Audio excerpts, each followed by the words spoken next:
पड़ेगी, उसके बाद ओवैसी को आना चाहिए, तब जाकर के कहीं ओवैसी का कदम रखा जाएगा। अच्छा, तो ज्यादा मुनासिब होगा।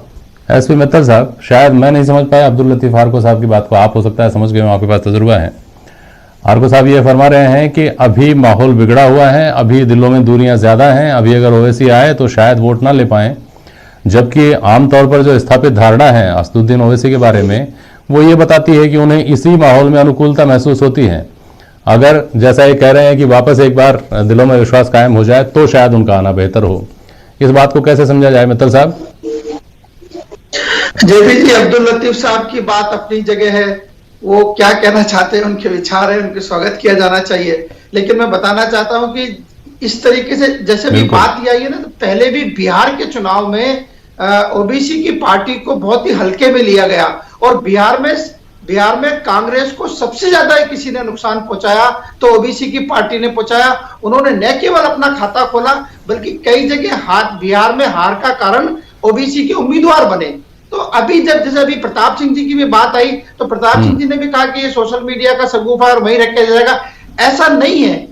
आप ये देखिए कि जिस तरीके से बीटीपी को उन्होंने प्रस्ताव किया और उस प्रस्ताव को उन्होंने स्वीकार किया है, इन सब चीजों को देखते हुए ऐसा लगता है कि आगामी विधानसभा के जब चुनाव होंगे तो ओबीसी पूरे दल बल के साथ में राजस्थान में अपना पूरा पैर जमाने की कोशिश करेंगे। और सबसे महत्वपूर्ण इसमें जेपी जी बात यह है कि कांग्रेस की बहुत ज्यादा दुविधा है। आप ये देखिए कि कांग्रेस एक और बीटीपी का समर्थन लेके अपनी सरकार को चलाती है, दूसरी ओर बीटीपी जब पंचायत राज के चुनाव होते हैं तो मैं आपको बताना चाहता हूं जो आंकड़े हैं वो डूंगरपुर जिला परिषद के 21 सदस्यों के आंकड़े हैं। बीटीपी फुल में मेजोरिटी में थी, उनके 13 सदस्य जीत के आए थे, 9 सदस्य भारतीय जनता पार्टी की जीत के आए, 5 कांग्रेस की जीत के आए। लेकिन बीटीपी को रोकने के लिए कांग्रेस और भारतीय जनता पार्टी ने आपस में गठबंधन कर लिया। जब ये बीटीपी को इतना बुरा मानते हैं तो आप बताइए फिर बाद में सरकार के स्तर पर उसका समर्थन लिया जाना चाहता है। जब ये गठबंधन हुआ बीजेपी का और कांग्रेस का डूंगरपुर में, तब बीटीपी की ओर से यह कहा गया कि हम अब सरकार से समर्थन वापस लेंगे।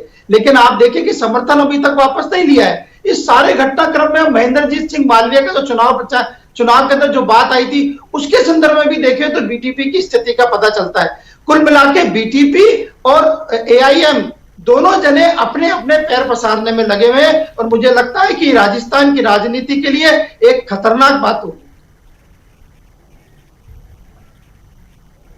खतरनाक बात हो सकती है, लेकिन एएमआईएम को अभी जैसे आर्को साहब ने भी कहा, दूसरे परिप्रेक्ष्य में इन्होंने कहा, लेकिन अभी हाल फिलहाल बहुत गंभीरता से लिया जाएगा इसकी संभावना बहुत कम है, क्योंकि राजस्थान कमोबेश वो प्रदेश है जहां पर छोटी मोटी कड़वाहट दिलों में एक ही धर्म की 2 जातियों में भी आ जाती है, तो स्वाभाविक रूप से हिंदुओं और मुसलमानों के बीच में भी आ जाती हैं। लेकिन इस तरह की दूरियां हमारे यहाँ नहीं हैं जैसी दूसरे प्रदेशों में बहुत सारी जगह पर देखी गई हैं। लेकिन अब आर्को साहब आरोप लगा रहे हैं, तो पंकज मीणा जी मुझे लगता है आप जवाब देना चाहेंगे कि नफरत इतनी ज़्यादा पैदा कर दी है आपने, आपकी पार्टी ने, ये आरोप लगा रहे हैं कि ध्रुवीकरण की राजनीति अपना स्थान बना रही है, और उसी ध्रुवीकरण की राजनीति के तहत क्यों नहीं असदुद्दीन ओवैसी जैसे नेता राजस्थान में अल्पसंख्यकों को ध्रुवीकृत करने की सोच सकते हैं? पंकज मीणा जी। नहीं, बिल्कुल। देखिए, मैं राजनीतिक दल होने के नाते, भारतीय जनता पार्टी के प्रतिनिधि होने के नाते मैं तो एक इतनी सी बात कहूंगा कि ओवैसी साहब अपनी दल के साथ में राजस्थान में आना चाहते हैं तो आए, कोई दिक्कत वाली बात नहीं, स्वागत है। अगर दिक्कत होगी तो कोई कांग्रेस को भी, भारतीय जनता पार्टी को किसी प्रकार की कोई परेशानी नहीं है। और राजस्थान की जो आबो हवा है, आप और हम सब अच्छे से समझते हैं कि द्विदलीय है। पिछले 20 साल का अगर इतिहास उठा के देखें तो बहुत सारे छोटे मोटे राजनीतिक दल आए चले गए, पता नहीं लगा कब आए कब चले गए। तो इससे कोई उनके आने जाने से कोई बहुत ज्यादा परेशानी होने वाली नहीं है। परंतु मुझे एक अच्छी बात ये लगी कि आर्को साहब ने स्वीकार किया कि एमआईएम जो राजनीतिक दल है वो कट्टर मुस्लिम वाली राजनीतिक दल है, उसका वैसे कोई जनाधार नहीं है, और मुसलमानों को कट्टरता पैदा करना और केवल मुसलमानों को वोट लेकर या किसी प्रकार के समीकरण बना के ही वो आना चाहती है। ये आर्को साहब ने स्वीकार किया, इस बात की अच्छी लगा। परंतु आर्को साहब ने जो एक बात कही कि नफरत बहुत ज्यादा फैल रही है, मैं शर्मा साहब एक याद दिलाना चाहूंगा।